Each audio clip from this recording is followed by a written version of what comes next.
Hello दोस्तों मेरा नाम है अजय कुमार। आप सभी लोगों का हमारे YouTube channel knowledge for IAF में स्वागत है। दोस्तों हम लोग बात कर रहे थे कूलाम के नियम तथा वैद्युत क्षेत्र के बारे में, ठीक, यानी कक्षा 12 भौतिक विज्ञान के अंतर्गत हम लोग पढ़ रहे थे कूलाम के नियम और आवेश क्या होता है, आवेश के प्रकार कितने प्रकार के होते हैं आवेश, ठीक, और कूलाम के नियम के बारे में अन्य जानकारी भी हम लोगों ने हासिल की थी। तो दोस्तों आज हम लोगों को पढ़ना है कि कूलाम के नियम आखिर कौन कौन से, मतलब कि इसमें और कौन कौन से नियम होते हैं, ठीक, यानी कूलाम के नियम का महत्व तो क्या है, ठीक। तो आज का यही टॉपिक रहेगा, फर्स्ट टॉपिक आज का यही रहेगा इस वीडियो में कि कूलाम के नियम का महत्व, ठीक। तो आइए देखते हैं।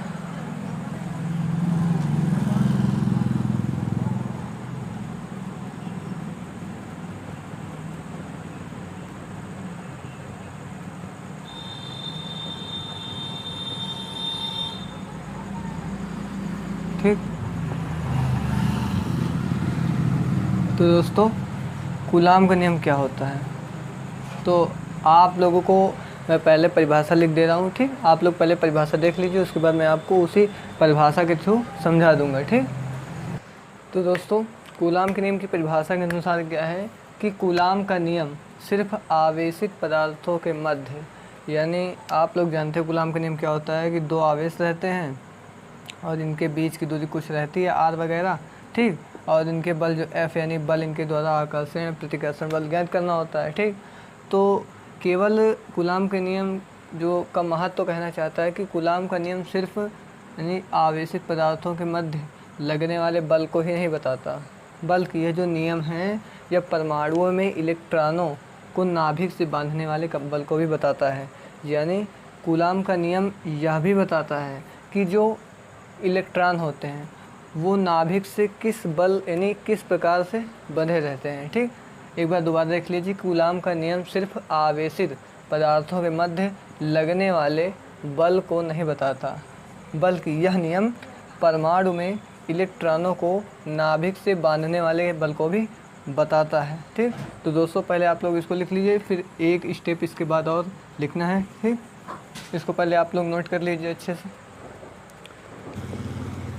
तो दोस्तों उसके बाद क्या आप लोगों को लिखना है कि इसकी सहायता से अणु परमाणु के बलों को भी बताया जा सकता है, ठीक। यानी क्या कूलाम के नियम से जो है क्या बताया जा सकता है, अणु परमाणु के बलों को भी बताया जा सकता है, ठीक। दैनिक जीवन में हम कई बलों का अनुभव करते हैं, ठीक, यानी बहुत सारे बलों का हम लोग अनुभव करते हैं, जो कि सारे बल गुरुत्वाकर्षण बल नहीं बल्कि वैद्युत बल होते हैं। गुरुत्वाकर्षण बल केवल एक पाया जाता है जो कि अधिकतर यानी पृथ्वी पर जो है ज़्यादा परसेंट में पाया जाता है, ठीक। तो जितने बलों का हम लोग अनुभव करते हैं वे गुरुत्वाकर्षण बल नहीं होते हैं, ठीक, वे जो है वैद्युत बल होते हैं। तो दोस्तों इस परिभाषा को आप लोग लिखिएगा ज़रूर, क्योंकि बोर्ड परीक्षा में ये टॉपिक से ज़रूर पूछा जाता है कि आखिर कूलाम के नियम का महत्व क्या है। तो उसमें केवल आपको जो है परिभाषा पूछेगा, तो आपको जो है यही सिंपल सी परिभाषा लिख देनी है, ओके, ठीक। आप लोग जो है इसको नोट कर लीजिए। फिर इसके बाद हम लोग बताते हैं कि आवेशों का वितरण, यानी आवेश को किस प्रकार से वितरित किया जाता है। तो दोस्तों आप लोगों को अब जानना है कि आवेश को वितरित कौन कौन से प्रकार से किया जाता है, यानी किस प्रकार से आवेश वितरित होते हैं। तो दोस्तों आवेश का जो वितरण है ये 4 रूप से हो सकता है, यानी 4 प्रकार से आवेश को वितरित किया जा सकता है। पहला क्या है सतत आवेश वितरण, दूसरा क्या है पृष्ठ आवेश वितरण, और तीसरा क्या है रेखीय आवेश वितरण, और चौथा क्या है आयतन आवेश वितरण। जितने भी ये आवेशों के वितरण हैं इनकी आप लोग परिभाषा मैं लिखाने जा रहा हूँ। इनकी परिभाषा आप लोगों को बहुत ही ज़रूरी है, क्योंकि पेपर के अकॉर्डिंग ये जो मैं लिखा रहा हूँ ये बहुत ही इम्पोर्टेंट है, ठीक। तो आप लोग पहले देखिए कि सतत आवेश वितरण क्या होता है, ठीक। तो सतत आवेश वितरण पहले देखते हैं।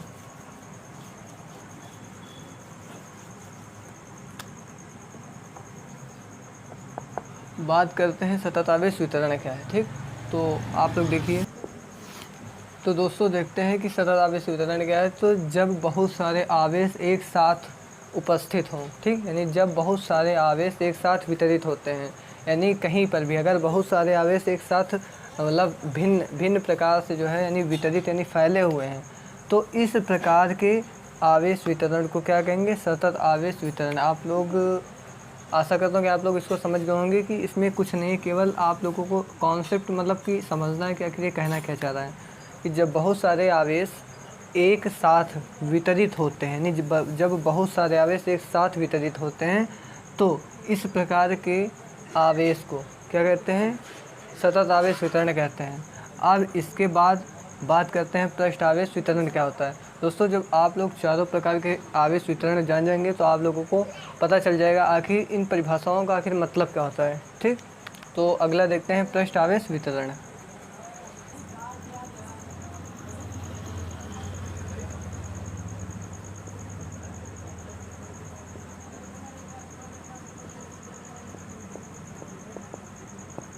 तो दोस्तों अब देखते हैं कि पृष्ठ आवेश वितरण क्या होता है। ठीक, तो दोस्तों पृष्ठ आवेश वितरण क्या होता है, जब आवेश दो विमाओं में, ठीक, जब आवेश दो विमाओं में वितरित रहता है, ठीक, जब आवेश दो विमाओं में वितरित रहता है या फिर क्षेत्रफल के अनुदिश आवेश के वितरण को पृष्ठ आवेश वितरण कहते हैं। ठीक, तो दोस्तों आप लोग इसको समझ गए होंगे कि जब जब आवेश दो विमाओं में वितरित रहते हैं, यानी दो विमाओं में फैले रहते हैं, ठीक, या फिर क्षेत्रफल के अनुदिश होते हैं, या तो दो विमाओं में फैले रहते हैं यानी वितरित रहते हैं, या फिर इस प्रकार के आवेश वितरण को कहते हैं पृष्ठ आवेश वितरण कहते हैं। तो दोस्तों आप लोग इसको जल्दी से लिख लीजिए, अच्छे से नोट्स बना लीजिए। इसके बाद हम देखते हैं इसके बाद वाला रेखीय आवेश वितरण। ठीक, तो पहले आप लोग इसको अच्छे से लिख लीजिएगा जरूर। ठीक, तो दोस्तों देखते हैं कि रेखीय आवेश वितरण क्या है। तो इसमें क्या लिखना है कि जब आवेश लंबाई के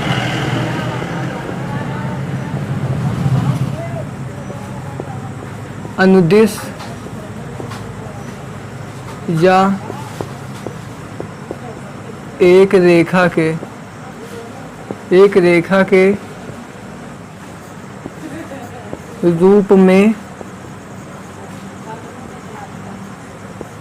रूप में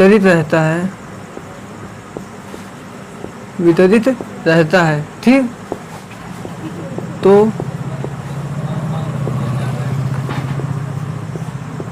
यह रेखा बहुत पतली मानी जाती है। यानी जिस रेखा के रूप में वितरित रहते हैं आवेश, तो यह रेखा बहुत पतली मानी जाती है,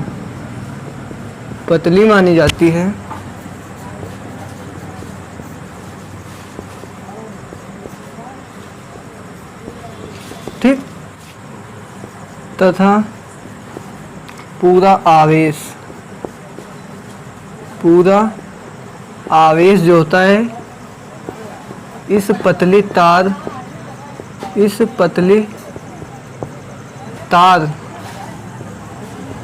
पर वितरित होता है,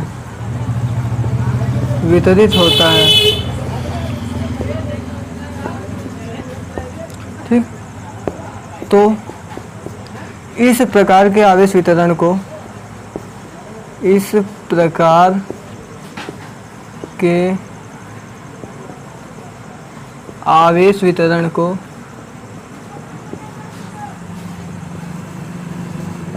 क्या कहते हैं, रेखीय आवेश वितरण कहते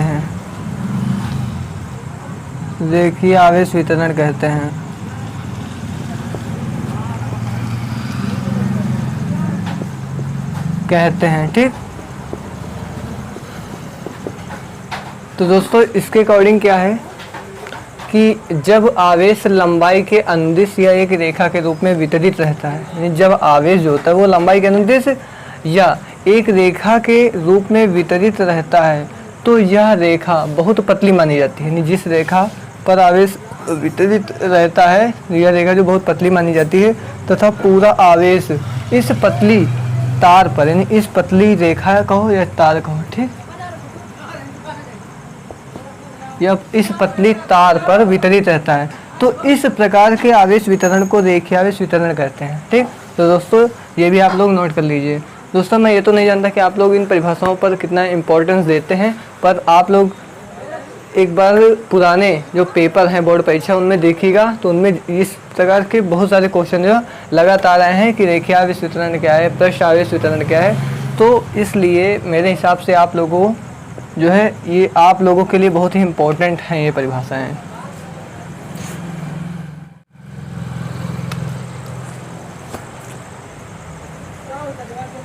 तो दोस्तों आप लोगों ने इसको लिख लिया होगा। आप बात करते हैं कि आखिर आयतन आवेश वितरण क्या है। ठीक,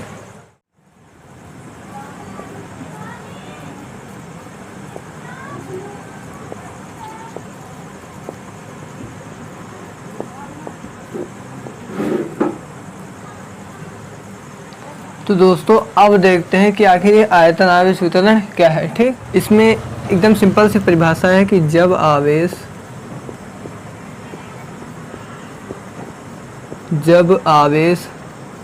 लंबाई, चौड़ाई तथा ऊंचाई, लंबाई, चौड़ाई तथा ऊंचाई अर्थात तीनों विमाओं में, अर्थात तीनों विमाओं में वितरित रहता है। यानी जब आवेश लंबाई, चौड़ाई तथा ऊंचाई या फिर यानी अर्थात, इसका मतलब ये होता है लंबाई, चौड़ाई, ऊंचाई अर्थात तीनों विमाओं में वितरित रहता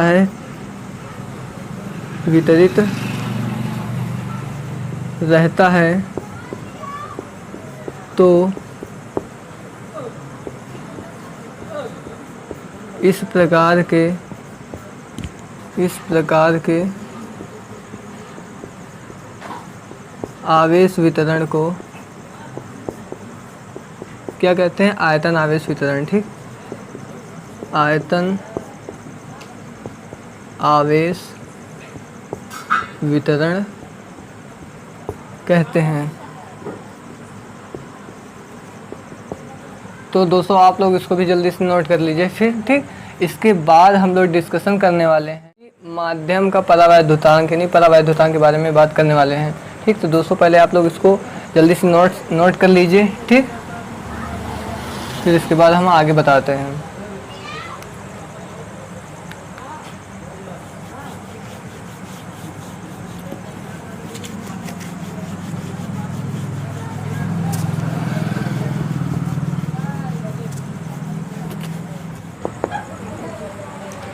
तो दोस्तों अब हम लोग डिस्कशन करने वाले हैं क्या कि जब आवेश को निर्वात के स्थान यानी निर्वात के अलावा किसी अन्य माध्यम में रखा जाए, तब दो आवेशों के मध्य लगने वाला जो बल होगा, आखिर जो फार्मूला होता है F बराबर 1/4πε0 Q1 Q2/r², जो फार्मूला होता है, आखिर इसमें क्या इफेक्ट पड़ता है। दोस्तों ये जो है बहुत ज़रूरी, क्योंकि आप लोग जब न्यूमेरिकल लगाएंगे अगर उसमें माध्यम निर्वात या वायु नहीं दिया है, तो आप लोग जो है जो F बराबर अब डायरेक्टली आप लोगों को बताया दे रहा हूँ कि जो इसके फार्मूला होगा, आप लोग जानते हैं F बराबर 1/4πε Q1 Q2/r²। ठीक दोस्तों, यहाँ पे क्या होगा, जो ε0 लग जाता था वो क्या है, निर्वात के लिए होता था। ठीक,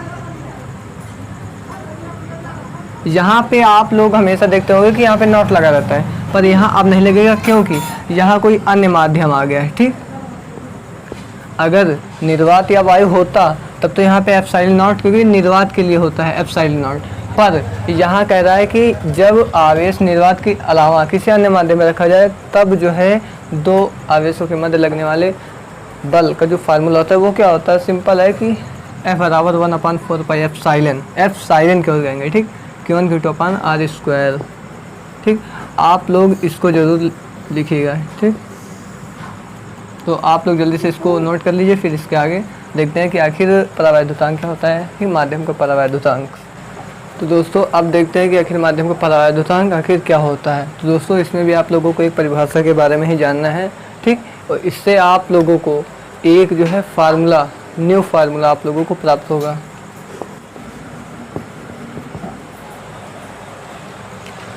तो दोस्तों इसमें क्या लिखना है कि किसी माध्यम की वैद्युतशीलता और निर्वात की वैद्युतशीलता के अनुपात को क्या कहते हैं? परावैद्युतांक। यानी इसके कहने का मतलब है किसी माध्यम की वैद्युतशीलता, तो किसी माध्यम की वैद्युतशीलता यानी एप्सिलॉन केवल, ठीक।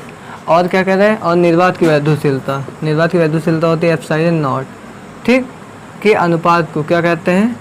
उस माध्यम का परावैद्युतांक कहते हैं, ठीक। क्या कहते हैं? परावैद्युतांक, परावैद्युतांक कहते हैं,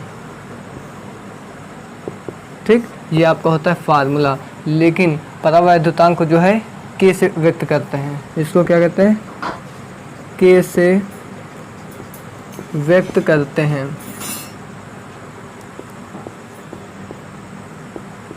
तो दोस्तों आप लोग इसको क्या लिख सकते हैं? के बराबर एप्सिलॉन अपान एप्सिलॉन नॉट, ठीक। ये फार्मूला आप लोगों को फाइनली प्राप्त हो गया। इसको आप लोग ऐसे भी लिख सकते हैं कि एप्सिलॉन बराबर के इंटू एप्सिलॉन नॉट, मतलब कि इसी फार्मूले से आप लोग 2-3 फार्मूला प्राप्त कर सकते हैं। तो आप इसको भी अच्छे से नोट कर लीजिए, ठीक, फिर कॉपी में अपनी। फिर इसके बाद वाला देखते हैं क्या होता है।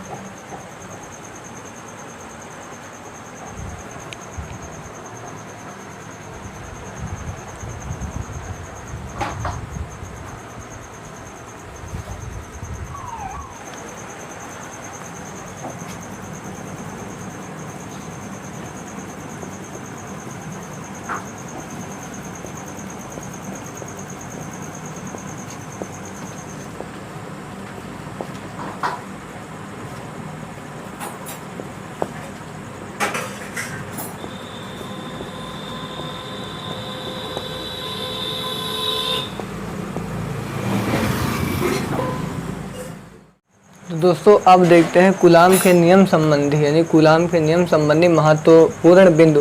दोस्तों इसमें जो है 3 या 4 ऐसे फैक्ट हैं जिसको जानना आप लोगों के लिए बहुत इम्पोर्टेंट है, क्योंकि ये जो है 2018 और 2019 में जो है यही क्वेश्चन आया था कि कूलाम के नियम संबंधी महत्वपूर्ण बिंदु बताइए, या फिर कूलाम के नियम से यानी कुछ तथ्यों के बारे में बताइए, ठीक। इसी से रिलेटेड जो है 2-3 पॉइंट आए थे पूछने को, ठीक, यानी वेरी इंपॉर्टेंट है आप लोगों के लिए। तो इसमें क्या लिखना है? पहला देखो, पहला तथ्य जो है, पहला फैक्ट,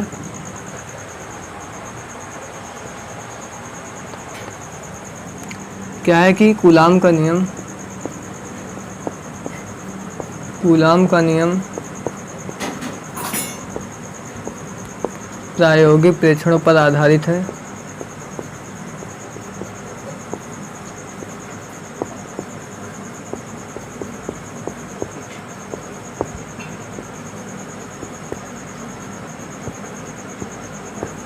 प्रायोगिक प्रेक्षणों पर आधारित है, जिसे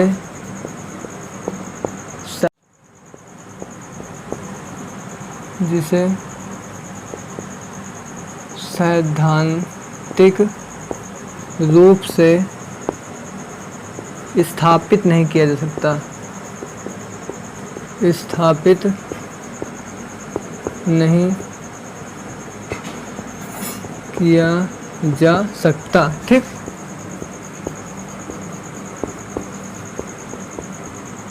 दोस्तों ये पहला फैक्ट है, ठीक, बहुत ही इम्पोर्टेंट। इसका एक फैक्ट बहुत इम्पोर्टेंट होता है, क्योंकि इसी यानी ये जो नियम मैं लिखा रहा हूँ, इसी नियम से कूलाम का नियम बना है, ठीक। तो आप लोग पहले इसको देख लीजिए। अब दूसरा फैक्ट देखिए क्या है।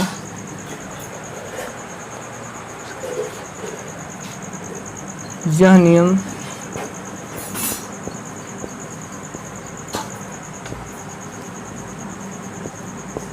बिंदु आवेशों के लिए ही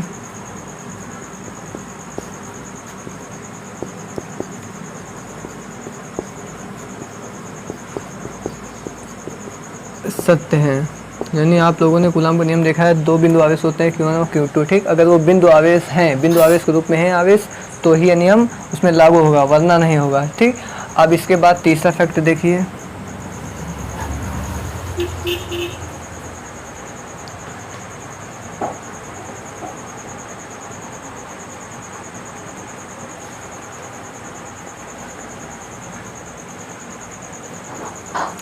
दोस्तों क्या है, कूलाम के नियम के अंतर्गत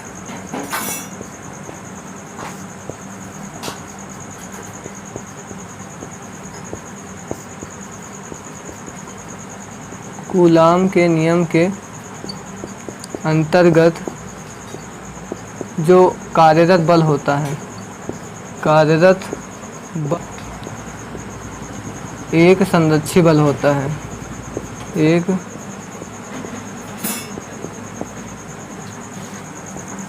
संरक्षी बल होता है। ठीक, ये हो गया क्या तीसरा फैक्ट।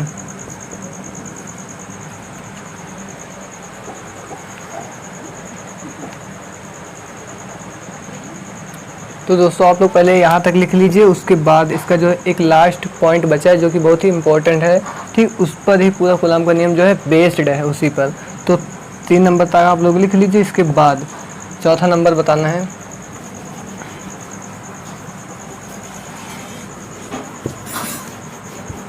क्या है कि यह नियम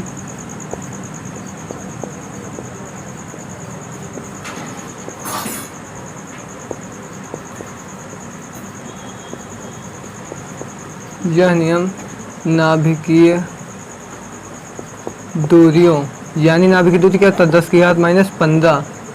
नाभिकीय दूरी कितनी होती है 10⁻⁻15। तो यह जो नियम है नाभिकीय दूरियों, नाभिकीय दूरी, ये दूरियों ही लिख लो, कोई दिक्कत नहीं। ठीक, नाभिकीय दूरियों 10⁻15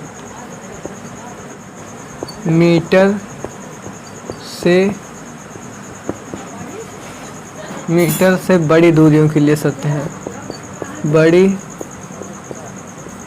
दूरियों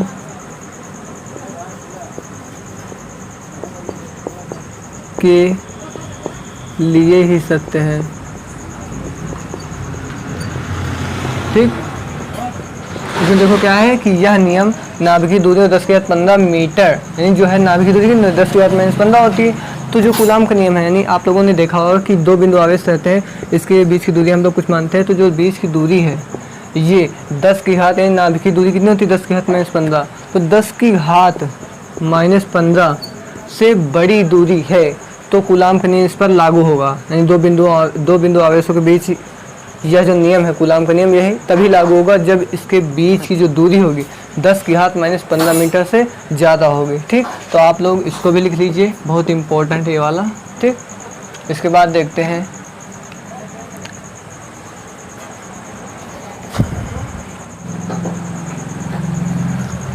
दोस्तों, आप लोगों ने जो है बहुत सारी परिभाषाएं लिखी और परिभाषाओं के साथ साथ बहुत सारे फार्मूला लिखे, पर आप लोगों को जो है फार्मूला एक पेज में लिख लेना चाहिए। ठीक, उसके लिए मैं आप लोगों को जितने भी इस लेसन में अभी पूरा नहीं हुआ, पर जितने भी अभी तक फार्मूले हुए हैं आप लोगों को मैं वो बता देता हूँ। ठीक, आप लोग एक अच्छे से पेज में लिख लीजिएगा। देखो पहला फार्मूला क्या है,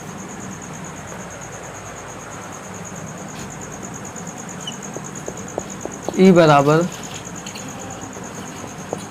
F/Q। ठीक, ये आप लोग फार्मूला, कुछ फार्मूले इसमें 1-2 ऐसे भी होंगे जो मतलब अभी डेरिवेट उसका नहीं हुआ है। ठीक, इसके बाद उसका भी डेरिवेशन हो जाएगा। आप लोग ये फार्मूला बहुत इंपॉर्टेंट है, क्योंकि आप लोगों की सबसे बड़ी समस्या ये होती है कि न्यूमेरिकल में, ठीक, न्यूमेरिकल में होते तो न्यूमेरिकल क्यों नहीं आते, क्योंकि आप लोगों को जो है फार्मूला नहीं आते। ठीक, यानी आते हैं पर याद नहीं रहते उतने समय, तो आप लोग इसको याद जरूर कर लीजिएगा। पहला ये होता है, दूसरा क्या होता है W यानी भार। तो करना क्या इसमें, mass of proton into G। ठीक, यानी भार बराबर क्या होता है, द्रव्यमान इंटू त्वरण। ठीक, एक आप लोगों को ये भी फार्मूला मिल गया। तीसरा फार्मूला क्या है दोस्तों, ये देखो वैद्युत क्षेत्र की तीव्रता है। ठीक है, ये जो E है ये क्या है, वैद्युत क्षेत्र की तीव्रता है। ऐसे सिंपल सा फार्मूला। पर जो तीसरा है क्या है, बिंदु आवेश के कारण, बिंदु आवेश के कारण वैद्युत क्षेत्र की तीव्रता, वैद्युत क्षेत्र की जो तीव्रता होती है, ठीक, जो तीव्रता होती है उसका फार्मूला क्या होता है, E बराबर 1/4 पाई F∁0 K इंटू Q/R²। ठीक,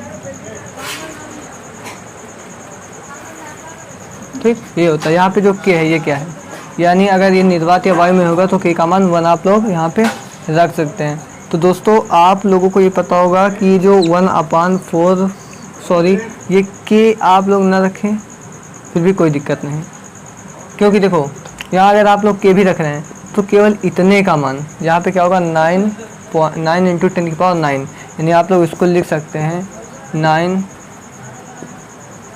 × 10⁹ अपान के, ठीक, के लिख सकते हैं इंटू क्यों अपान r²,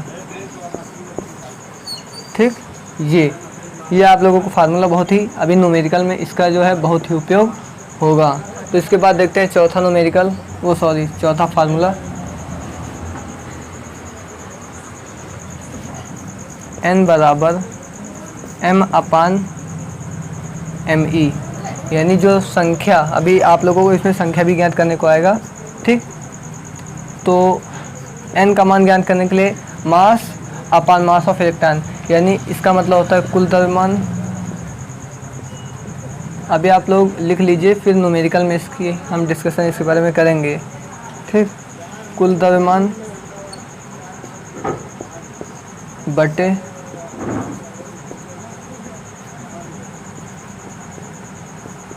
एक इलेक्ट्रॉन का द्रव्यमान, ठीक। ये भी आप लोगों को फार्मूला मिल गया, ठीक, ये इसका इक्वल ही है, ओके।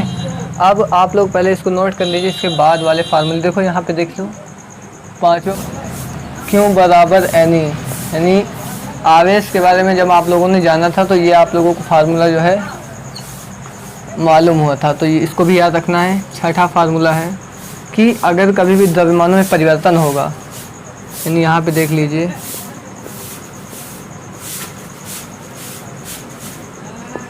द्रव्यमानों में परिवर्तन, आप लोग पहले इसको लिख लीजिए, उसके बाद अभी आप लोगों को कुछ बहुत नहीं आया अगर समझ में तो बाद में आ जाएगा, लेकिन अगर ये फार्मूला आप लोग नहीं लिखेंगे तो आप लोगों को बहुत ही प्रॉब्लम होगी न्यूमेरिकल में, ठीक। द्रव्यमानों में परिवर्तन के लिए क्या होता है डेल्टा m, यानी डेल्टा m का मतलब होता है द्रव्यमानों में परिवर्तन। डेल्टा m बराबर होता है n × me, यानी n क्या है, संख्या है, n × me mass of electron. ये भी फार्मूला आप लोगों के बहुत इंपॉर्टेंट है।